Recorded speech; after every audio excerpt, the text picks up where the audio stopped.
ठरलं तर मग या मालिकेचे येणारे एपिसोड हे खूपच जास्त इंटरेस्टिंग असणार आहेत। या मालिकेमध्ये कुसुमची धमाकेदार एंट्री दाखवली जाणार आहे।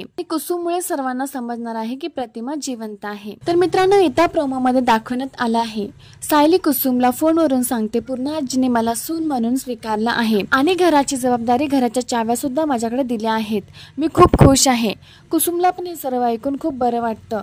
मग सायली कुसुमला म्हणते, मला तुला भेटायचंय। मग कुसुम म्हणते, मी तुला सांगते केव्हा आणि कुठे भेटायचं आहे ते। तेव्हा सायली म्हणते, बाहेर कशाला, तू घरीच ये, आपण घरीच भेटूयात, तुला पण सर्वांनाच भेटायला मिळेल। मग कुसुम घरी यायला तयार होते। घरी सायली, पूर्ण आजी, अस्मिता, कल्पना असतात।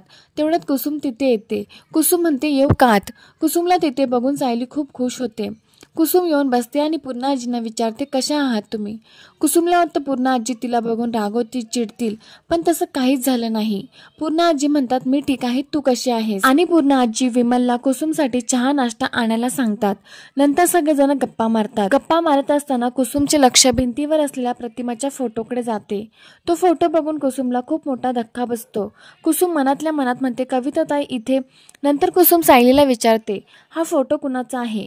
त्यावर सायली म्हणते, या आमच्या आत्या आहेत, प्रतिमा आत्या म्हणजे पूर्ण आजींची मुलगी। नंतर कल्पना बोलते, त्या इथे नसतात, म्हणजे खूप मोठा अपघात झाला होता, तेव्हापासून ते आमच्या इथे नाही, आम्ही त्यांना खूप शोधण्याचा प्रयत्न करतोय।